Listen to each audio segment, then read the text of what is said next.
The food that you guys were able to make, by the way, with the little cookout camp area thing, pretty good. Not great, but pretty good. A lot of it's very bitter. If we had 2 slices of bread left, Nia would make a very rudimentary sandwich, cut the sides off, put them on an extra plate, and then give that to Jeff. Wow. If at some point Jeff returns to get his sandwich, may just slide in and take it while nobody's looking like Santa Claus and vanish, leaving an empty plate. And a plate of crust? Plate of crust, yeah. So you guys have about a day. It's hard to tell when day and night is on this ship because it's not like there's a sunrise and a sunset, but there is your clocks still work and everything. Once you settle down for the evening in preparation for the next day, throughout the evening, you will hear noises going on in the sandy arena outside. What's going on out there? It sounds like they're building something. Oh. Occasionally, you'll hear something like, "Howdy, partner." Okay. Marisol's gonna look out her room window and just try to peer. You will see a half-constructed building in the arena and men on horseback riding through the sands. Oh, I don't know if that's what Jim had in mind. I guess we'll find out tomorrow. You want to ask what the hashtag is? The hashtag is from the background world. It is being sent out by Nirvana. Oh. I don't trust it. It's adorable. It's perfect. Yeah, it's them trying to say, please stop attacking us. We're your friends. And if you need supplies, we can help because we harvest and build. So please come and trade with us. We are not interested in PvP. We're just your friends. Oh, poor Gandhi Machine Head. He's just gonna get made fun of as a Care Bear guild now. He's doing his best. Yeah, that is most of the responses on that hashtag are just whatever, we're gonna kill you and take your stuff. These guys sound like they'd be good slaves. Wonder if they have any waifus in their guild, things like that. Very hostile responses. Poor Machine Head. Yeah, people seem to really not like Nirvana. It's hard to say why, but they really don't. So we took the picture of Jeff Lynne last time, and I thought maybe that was his response to that. There's a lot of people on that are very jealous because it seems to be that the famous movie star, granddaughter of A1, Nia Nova, is partying so hard with legendary party boy Jeff Lynne that she even got a picture of him passed out, which never happens. Nobody's ever really gotten a picture of Jeff just passed out like that. So people are like, how hard are they partying? Where are they even? That just looks like somebody's house. Why is Jeff there? There's a lot of people that are college age, just Jeff's just trying to shill to try to get young people to hello fellow kids type of marketing, because that's what it looks like to them. It's the beach house. He's on the couch. He's passed out. He has sunglasses on. Lewis is pulling a prank on him, and it's being kind of sent out by Nia, who is a very young but very popular now on the Rreapeterr network user. So it just looks like old man Jeff's trying to get that clout, trying to get in with the young people. But yeah, it's overall there's already people making memes of it. There'll be a meme of Jeff with sunglasses in a rock band or something, or Jeff with sunglasses asleep while there's a mushroom cloud in the background, or Jeff with sunglasses flying into the sun, things like that. I'm so proud of Nia that she created a meme. Yeah. It's her background wallpaper now. It's just Jeff doing some sort of meme thing. That is a hashtag as well. It would have popped up overnight. Hydra. It's a very strange one. It says that a few people have noticed that at some point overnight, it looked like some kind of Hydra was flying through the sky up towards the stars. There's a few pictures of it. It has three flailing heads. The way that it's moving, in the brief video clips that we're taking of it, it seems to be going up in a straight line. So planet needs it. Yeah. Think the aliens made a Hydra, guys? Maybe? And then the last hashtag, Gangster's Paradise. Oh no, why? It is kind of more officially reopened and is doing very well as a music venue right now. There's kind of just people talking about how after all the attacks and everything and all the different kind of shutdowns, and with transportation being opened up between the Earth and the Moon again, Gangster's Paradise is now seen as the premier spot for Moon people and Earth people to mingle and enjoy live music. And they note that the staff there is very colorful and interesting. And for Moon people, it's proving to be kind of a cross-cultural experience for them. It's not like they've never met people from Earth before, but it's not often that the two groups socialize a whole ton on the moon outside of like work and trade and all that. So, and if they do, if there are like one or two Earth bars or people where bars where Earth people like to congregate. They're usually like pretty stock standard, like not fancy or flashy at all.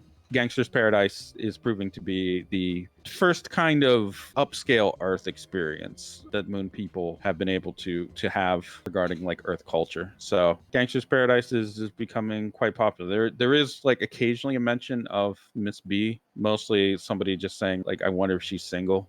But other than that, the staff is usually not mentioned too much. Probably one about Ricky, like, does that girl in purple ever talk? Marisol's scrolling through the comments under that hashtag, like giddily to herself. She also like stops to text Sweet Sangria and tell her that she's a good girl and they'll be home soon and not to be lonely. You get back a response. Aww. Marisol shows her Moby to Nia. Look, she must be doing okay. Aw, she can talk on the movie. That's adorable. Yeah, you never tried texting her? I didn't know you could. I'll have to do that in the future. Yeah, she likes praise. Send her lots of praise. Nia takes her number from her, and then also sends that the car is a good girl. Yeah, I don't want her to feel lonely, and I didn't exactly say we were gonna, wind up here, so there's no one at the house. You The might house want to isn't get there. Wait, yeah, you might want to get someone to feed her. I'll have to try to see if, I don't know, maybe... Oh, what about that purple girl that worked with you? She really liked the car. Oh, Ricky! That's a great idea. I'll just send her a message and, yeah, that's perfect, Nia. Thanks. You're welcome. She immediately starts texting Ricky Ross. Ricky Ross responds. Hey, Ricky, it's Marisol. Got a bit of a huge favor to ask of you. She's texting this. So she goes on, Gangster's Paradise has really picked up an activity, I know, but would you mind swinging by at this address and dropping off a bunch of fruits, heavy on the lemons, for my car? The purple one you saw the other day? Tell her she can take it out for a drive. And if you'd like to take her out, that would be absolutely fine.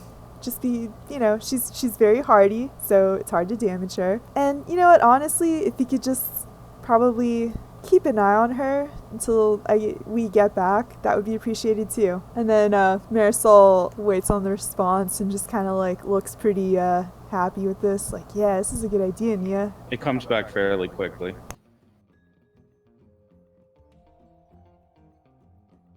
As a favor, not because I love the car. I definitely love the car.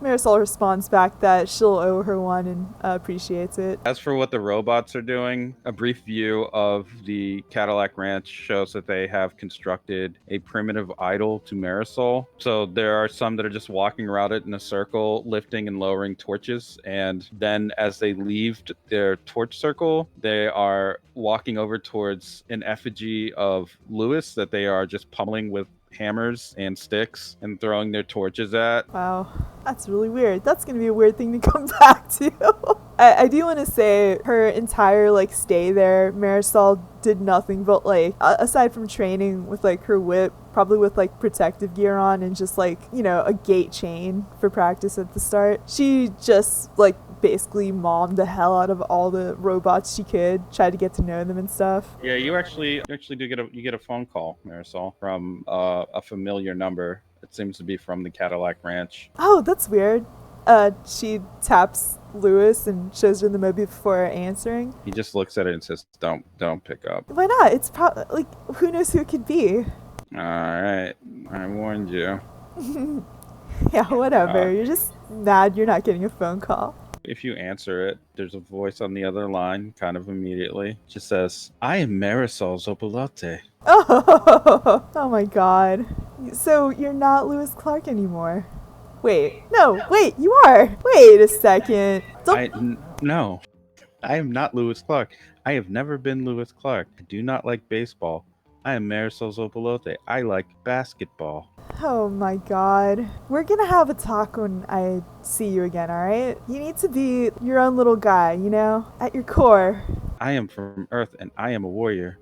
And then you just hear the phone get thrown and then another robot get pushed over. Just boop, boop. and what sounds like chaos of metal clanging. Oh no! Wait!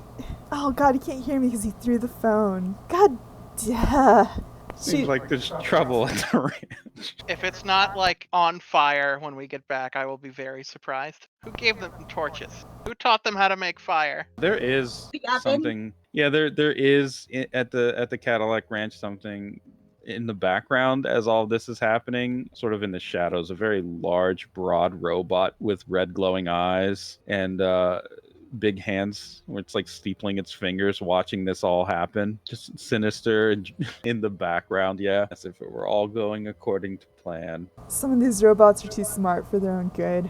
Yeah, just don't worry about it. I mean, I've always thought, like, if I have to, I'll just rebuild the whole ranch. I might have to. Hopefully they don't mess with my cars. She hangs up, looking a little muddled in her feelings. It's hard to be a god. When the night passes, after some sleep and rest and all that, the next day sees the chamber lighting up again, allowing in some sunlight a little bit from windows. And yeah, if you want to check on Jeff, he'll actually be outside of the house looking out at the chamber, the towel around his neck. Seems like he actually has still been like working out and exercising. Hey Jeff, how's your new levels doing? Duh! Don't sneak up on me. How do I sneak up on people?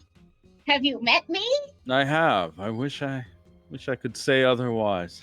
Is he like sitting down on a bench or something? He's standing in place, just like looking out at the artificial landscape before you all. She'll like tuck in next to him and just be like, watching the horses? Yeah, something like that.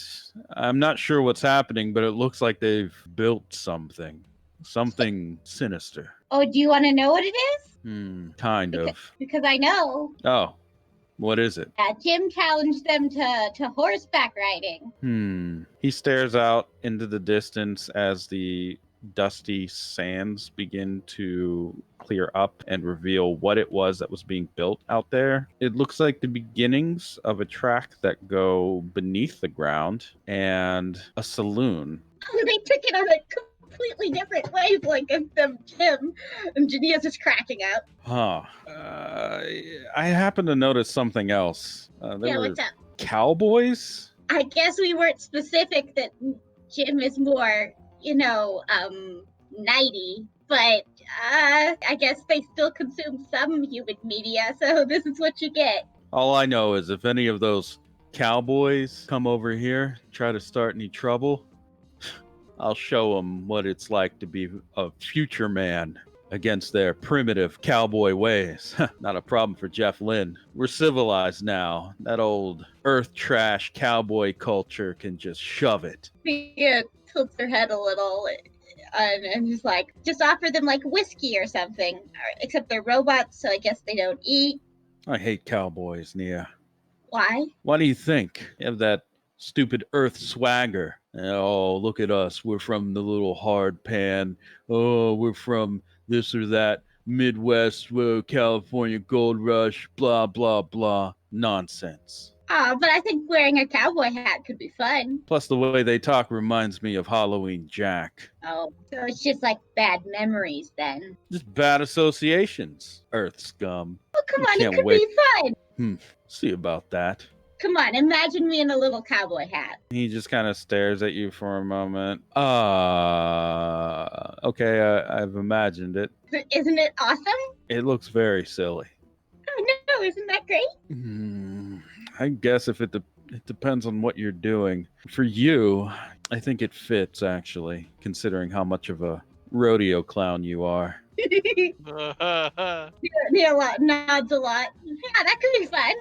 I can like dodge bulls and jump into barrels. One of these days, Nia, you're going to be in a world where maybe that sort of tactic doesn't work anymore for one reason or another. What are you going to do then? I don't know. I'm not very useful otherwise. Maybe it's time for you to learn how to kill. That's so scary when you say it, Jeff. Why? I don't know. I don't like killing. Didn't you see that cool trick I did with Big Time where I repeated the punches over and over? You could do that. Mia's eyes do shine a little. I mean, that does seem like fun, but I wouldn't want to kill people with it. No, hear me out here. once you beat someone up, like to death, you can record that and then send the recording to people. Am I a serial killer? Ooh, watch my crazy death.